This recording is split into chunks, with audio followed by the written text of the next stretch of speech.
Students, AKM English class में आपका स्वागत है। आज मैं बहुत ही इम्पॉर्टेंट चैप्टर आपको पढ़ाने वाला हूँ, वो है वर्ब।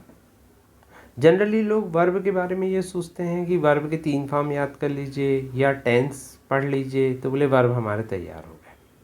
लेकिन नहीं, यदि आपको इंग्लिश सीखना है, यदि वाकई में आपको बहुत अच्छे नंबर लाना है, तो आपको सबसे इम्पॉर्टेंट चीज़ जो याद रखनी है वर्ब में वो ये है कि वर्ब को आप केवल एग्ज़ाम पास करने के हिसाब से मत सीखिए। उसको जितना आप डेप्थ में सीखेंगे उतना ज़्यादा आपका इंटरेस्ट बढ़ेगा इंग्लिश में, और आप कई कॉमन क्वेश्चन सिर्फ देख के सॉल्व कर देंगे, क्योंकि जितनी भी ग्रामर है उसकी आत्मा जो है वो वर्ब है। तो चलिए शुरू करते हैं हम वर्ब पे। सबसे पहले हम देखेंगे कि किस तरह के क्वेश्चंस आते हैं। क्या ऐसे क्वेश्चन आते हैं जिनमें लोग कंफ्यूज हो जाते हैं, जैसे ये क्वेश्चन। अब आप कहेंगे ये क्वेश्चन तो बहुत सरल है, इसमें आई एम अ स्टूडेंट आएगा। तो बिल्कुल डियर फ्रेंड्स, जिन लोगों ने इंग्लिश को अभी अभी पढ़ना शुरू किया है, जो लोग बिल्कुल इंग्लिश में ज़ीरो हैं, उनके लिए ये बात ध्यान रखना है कि वो आपके लिए सरल हो सकती है, आई एम अ स्टूडेंट आएगा। लेकिन कई लोगों को ये कन्फ्यूज़न रहता है कि किसके साथ क्या लगाएं। तो जनरली आई के साथ लगता है एम, आई एम प्रेजेंट में लगता है, लेकिन क्योंकि पास्ट में आई वॉज लगता है, और फ्यूचर में आई शैल बी लगता है या आई विल बी लगता है। तो धीरे धीरे हम देखेंगे कि क्वेश्चन कैसे आता है। जैसे अब इसमें देखिए, आप ऑप्शन में देखिए, आप आई के साथ सिर्फ एम लगा पाएंगे। आप आई के साथ अभी इज़ नहीं लगा सकते, वर नहीं लगा सकते, हैज़ नहीं लगा सकते। तो आपका आंसर होगा आई एम अ स्टूडेंट। तो ये एक जनरल बात याद रखनी है। आई के साथ एम, यू के साथ आर, दे के साथ आर, ही के साथ इज, वी के साथ आर, और बॉयज के साथ आर। या आप ऐसा भी बोल सकते हैं कि यदि कोई एक वचन है तो उसके साथ हम इज लगाएंगे, और यदि प्लूरल है, बहुवचन है, तो हम उसके साथ आर लगाएंगे। आगे देखते हैं। कई बार क्या होता है, कुछ ऐसे स्पेशल क्वेश्चंस मैंने देखे हैं जिनमें वो घुमा देता है। जैसे न्यूज़ के साथ हमेशा इज लगता है। अब जहाँ इज लगता है वहाँ वाज भी लग सकता है, वहाँ हैज़ भी लग सकता है, और जहाँ आर लगता है वहाँ वर भी लगता है, और वहाँ हैव भी लगता है। तो कब लगता है, कैसे लगता है, यदि आपको इनका आंसर जानना है तो इस वीडियो को बहुत ध्यान से देखते रहिए। अब जैसे टीथ लिखा हुआ है तो टीथ के साथ लगेगा आर और टूथ के साथ लगेगा इज। माइस प्लूरल होते हैं, माउस का प्लूरल होता है माइस, तो माइस के साथ क्या लगेगा, आर लगेगा, क्योंकि बहुत सारे चूहों की आप बात कर रहे हैं। और डियर एक ऐसा वर्ड है जिसके साथ इज भी लग सकता है, जिसके साथ आर भी लग सकता है। शीप एक ऐसा वर्ड है जिसके साथ इज भी लग सकता है और आर भी लग सकता है। अब कहाँ इज लगाना है, कहाँ आर लगाना है, ये जब आप क्वेश्चन को देखेंगे, देखिए पूरा खेल जो है कॉम्पिटिटिव एग्जाम में वो क्वेश्चन का होता है, क्वेश्चन के ऑप्शंस का होता है। तो आगे आप जब क्वेश्चंस को देखेंगे तो आप, जैसे ये क्वेश्चन देखिए, अब अभी आपको मैंने बताया कि न्यूज़ को क्या मानते हैं हम, सिंगुलर मानते हैं, इसलिए न्यूज़ के साथ क्या लगा, यहाँ क्या लगेगा, इज लगेगा। ये क्वेश्चन अक्सर पूछा जाता है।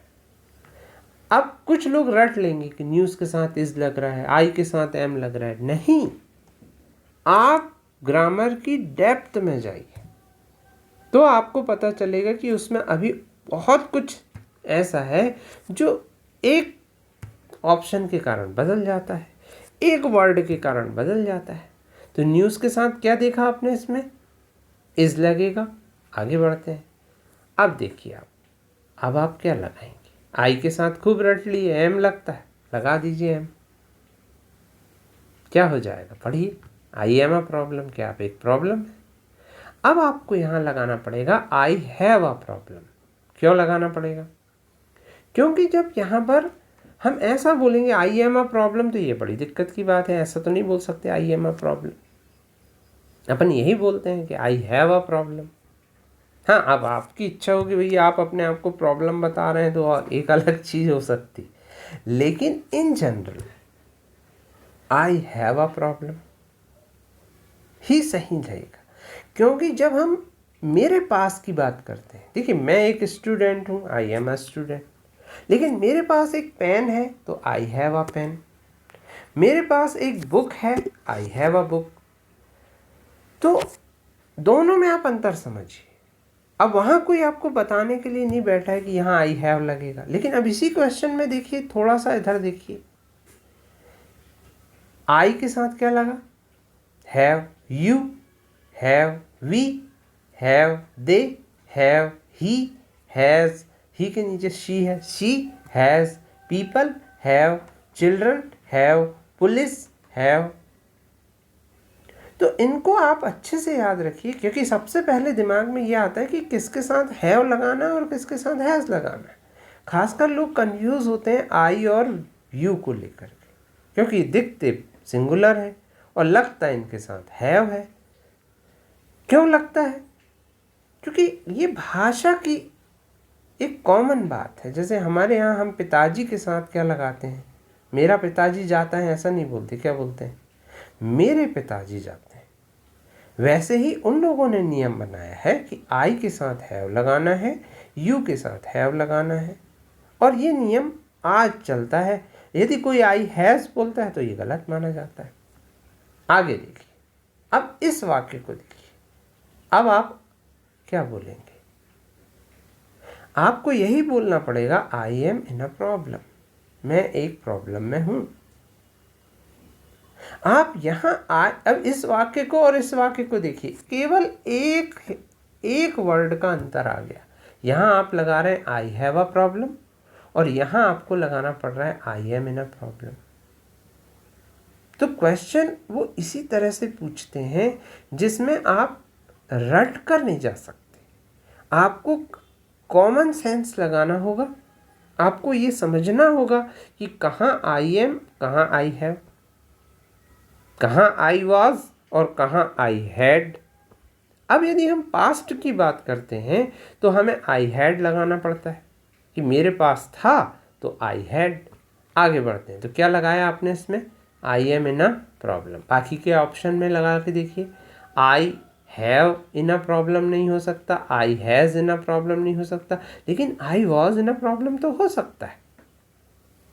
तो चिंता मत करिए, आपको ऐसा क्वेश्चन नहीं देगा। ये मैंने आपको इसलिए दिया हुआ है कि यहाँ दोनों लग सकते हैं, I am in a problem भी सही है और I was in a problem भी सही है। लेकिन यदि उसको आई वॉज आंसर देना होगा तो वो इसमें कुछ ऐसे वर्ड लगा देगा एक और कि आपको I was in a problem लगाना पड़ेगा। आगे देखेंगे हम इस तरह के क्वेश्चन। जैसे अब इस पर देखिए, माई पेरेंट्स, अब आपको क्या लगता है? तो my parents are on vacation, क्योंकि पेरेंट्स में माता पिता दोनों आते हैं, ध्यान रखिएगा। और केवल पेरेंट एक ऐसा वर्ड है, पेरेंट्स अलग है, पेरेंट अलग। पेरेंट में पिता या माता, और पेरेंट्स में दोनों आते हैं। तो पेरेंट्स के साथ यहाँ आर लगेगा कि मेरे पेरेंट्स छुट्टी पर हैं, my parents are on vacation. आगे बढ़ते हैं, इसमें क्या लगेगा? Manish is from Delhi. और आगे बढ़ते हैं, अब देखिए बाकी चीज़ें इसमें नहीं लग सकती। आगे बढ़ते हैं, माई रूममेट्स नेम, बताइए, इज चेतन। फिर आगे बढ़ते हैं, आप मेरे से पहले ही आंसर दे दिया करिए ताकि आप क्या सोचते हैं, आपका दिमाग क्या सोचता है, उसको पकड़ना बहुत ज़रूरी। कॉम्पिटिटिव एग्ज़ाम में जो व्यक्ति अपने दिमाग पर कंट्रोल कर ले कि वो एकदम जनरल वे में लेकर ना चले, क्या है क्वेश्चन, आपको बहुत कॉन्शियस और कॉशस रह करके आंसर देना है। इसमें देखिए आप क्या आएगा, इज सी रेडी। यहाँ बाकी की चीज़ें नहीं जम सकती। अब आप कहेंगे ऐसा क्यों हुआ? तो ये इंट्रोगेटिव बनाने का एक नियम होता है। इंट्रोगेटिव क्या होते हैं? दो तरह के इंट्रोगेटिव होते हैं इंग्लिश में। एक ऑक्सिलरी वर्ब से बनता है, सहायक क्रिया से बनता है, और एक WH से बनता है। तो इस पे देखिए, आप जैसे इंट्रोगेटिव बनाना है, शी इज़ रेडी का मान लीजिए आपसे इंट्रोगेटिव बनाने को कहा जाएगा, तो वो इज शी रेडी हो जाएगा। दे आर बिजी का हो जाएगा आर दे बिजी, क्या वे बिजी हैं। तो ये कहलाता है इंट्रोगेटिव बनाना वर्ब की सहायता से। यहाँ इसको ऑक्सिलरी वर्ब तो नहीं कहेंगे, ये मेन वर्ब का काम कर रहा है। आगे हम इस पर डिस्कस करेंगे। आगे बढ़ते हैं। तो देखिए, जितना ज़्यादा आप डेप्थ में जाएंगे, अभी डेप्थ तो शुरू नहीं हुई है। कई लोगों का कहना होता है आप शुरू से पढ़ाइए, ये बिल्कुल इनिशियल स्टेज है। जैसे जैसे आप आगे बढ़ेंगे, बहुत सारी ऐसी बातें आपको मिलेंगी जिससे आपको खुद ही पता चल जाएगा कि और कितना हमें पढ़ना है। आगे बढ़ते हैं। इसमें क्या आएगा बताइए? Are they ready. क्यों आया आर? क्योंकि दे के साथ इज नहीं लग सकता, दे के साथ वाज नहीं लग सकता, दे के साथ हैज़ नहीं लग सकता। आपके पास एक ही ऑप्शन बचा, are they ready. Next question देखिए क्या आएगा। ज़्यादातर लोग योर ब्रदर के साथ आर लगा देते हैं क्योंकि वो यू के साथ आर को याद रखते हैं। यहाँ पर ब्रदर की बात हो रही है, एक ही भाई है, इसलिए इज योर ब्रदर रेडी, ये इसका सही आंसर होगा। आप इतनी जल्दी में रहेंगे कि आप आर लगा देंगे। तो ये चीज़ आप यदि ध्यान नहीं रखेंगे तो आपका एक एक नंबर आपकी रैंक डिसाइड करता है, और वो एक नंबर बहुत महत्व रखता है तब जब हमारा रैंक एक आध नंबर से छूट जाता है। फिर आगे बढ़ते हैं। अब आप बताइए, फिर से देखिए। अब यहाँ इज नहीं आएगा, अब यहाँ क्या आएगा? आर आएगा। क्यों आएगा? ब्रदर्स लगा हुआ है। फिर आगे बढ़ते हैं। इसमें देखिए, ये एक WH क्वेश्चन है, इसमें वेयर इज शी आएगा, क्योंकि WH क्वेश्चंस में जो भी वर्ब आती है वो आगे आने वाले सब्जेक्ट के हिसाब से लगाई जाती है। जैसे हाउ आर यू हम पूछते हैं, तो हाउ आर यू में यू के कारण हम आर लगा रहे हैं। आगे बढ़ते हैं। क्या आएगा? Where are they. लेकिन आप देखिए, यहाँ पर वेयर वर दे भी आ सकता है। मैंने जानबूझ के ये क्वेश्चन आपको दिया हुआ है क्योंकि आप कैसे कह सकते हैं कि वर नहीं आएगा। पर एग्जामिनर जब ऐसा क्वेश्चन पूछेगा तो वो इसके साथ लगा देगा लास्ट नाइट, कि वो पिछले रात कहाँ थे, तो where were they last night आया था। यदि यहाँ लास्ट नाइट होता, यस्टरडे होता, कोई पास्ट की बात होती, तो ये छोटी छोटी बातें हमको ध्यान रखना। तो इसका आंसर 2 हो सकते हैं, आर और वर दोनों सही। बताइए, हाउ आर यू, इसका एक ही आंसर होगा। और आप जानते हैं, ये मैंने इसलिए रखा है कि आप इससे कभी भी ध्यान रखिए कि कुछ चीज़ें क्या होता है, हम किसी चीज़ से रिलेट करके उसको याद करने की कोशिश करते हैं कि हाउ आर यू में हम हाउ के बाद क्या लगा रहे हैं? आर लगा रहे हैं। कई बार ये क्वेश्चन आया है और आगे चल के ये क्वेश्चन उल्टा हो जाएगा। इसमें यू के बाद आर लगेगा, और वो कब लगेगा वो आपको डेप्थ में जब मैं लेके चलूँगा वर्ब की, तब आपको पता चलेगा। एक और ये बहुत इम्पॉर्टेंट क्वेश्चन है और इससे रिलेटेड ग्रामर है कि देयर के साथ हम यदि आगे सिंगुलर नाउन आता है, जैसे यहाँ फैन आया, तो अब क्या आएगा? There is a fan. कई लोगों को यही नहीं पता होता, वो देयर के साथ हमेशा आर लगाना चाहते हैं क्योंकि उन्हें लगता है कि देयर शब्द क्या है? प्लूरल है। देयर अलग है और दीज दोज अलग है। दीज दोज प्लूरल होते हैं और दिस दैट सिंगुलर होता है। फिर आगे बढ़ते हैं। देयर, अब आप बताइए, आर 2 बुक्स। अब यहाँ हैव नहीं लग सकता क्योंकि किसी स्थिति में ये पोजीशन नहीं दिखा रहा है, ये नहीं बता रहा है कि उनके पास 2 किताबें। यहाँ पर आपको बोल रहा है देयर आर 2 बुक्स। आगे बढ़ते हैं। अब हम देखते हैं कि अभी तक जो अभी हमने पढ़ा उस पर कौन कौन से क्वेश्चन एग्ज़ाम में आ चुके हैं, जिन्हें अधिकतर लोगों ने तो सही किया पर कुछ लोगों ने गलत भी किया है। तो आपको दिखाने के लिए ये है पहला क्वेश्चन, पुलिस। अब आप बताइए इसमें क्या आएगा। तो ये फेमस क्वेश्चन है, पुलिस के साथ हमेशा आर आता है, प्लूरल्स को प्लूरल माना जाता है। अब मैंने कहा पुलिस के साथ आर आता है, तो मैं इस क्वेश्चन के लिए कह रहा हूँ पुलिस के साथ जहाँ आर लगा है वहाँ वर्ब भी लग सकता है। अब मान लीजिए ऐसा होगा, यहाँ से लिखा होता police blank active last night, तो आप क्या करते, वर्ब लगाते।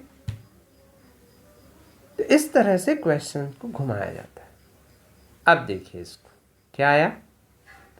जनरली हमने रट लिया हो कि आई के साथ एम लगाना है, तो ये गलत हो जाएगा, आई वॉज आएगा। नेक्स्ट क्वेश्चन, क्या कई बार ये पूछा जाता है कि ये बी का फॉर्म भरना है। फिर लोगों को कंफ्यूजन है, यार बी का क्या फॉर्म भरे। कुछ लोग बी भर देते हैं, कुछ लोग बीन भर देते हैं। नहीं, आपको ध्यान रखना है is, am, are, was, were, has, have, will be, shall be, have been, has been, ये सभी बी के फॉर्म है। वाक्य की क्या जरूरत है, यहाँ वाक्य की जरूरत और वाक्य के साथ एक ही ऑप्शन बैठता है, फिट, और वो है इज। इसमें देखिए, इसमें बहुत सारे लोगों ने जब ये क्वेश्चन पूछा गया था तो आर लगा दिया था। हमें ध्यान रखना है कि यदि किसी वाक्य में सिंस या फॉर लगा हो तो वहां पर फिर आर नहीं लगता, वहां पर फिर हैज बीन या हैव बीन लगता है। यहाँ चूंकि दे है इसलिए इसके साथ क्या लग रहा है, हैव बीन लग रहा है। तो इस तरीके से डियर स्टूडेंट्स, ये वर्ब का पहला पार्ट था। यदि आपको आगे के पार्ट सीखना है, यदि आपको लगता है कि ग्रामर आप इस तरह से अच्छी कर सकते हैं, तो मुझसे रिक्वेस्ट करिए मेरे व्हाट्सएप नंबर पर, और मैं आपको इस पे आधारित क्विज भेजूँगा, जिससे आप अपने आप को चेक कर सकते हैं कि आपको आ रहा है कॉम्पिटिटिव एग्ज़ाम के क्वेश्चंस को सॉल्व करना या नहीं आ रहा है। तो best of luck, be ready for your work. Thank you very much.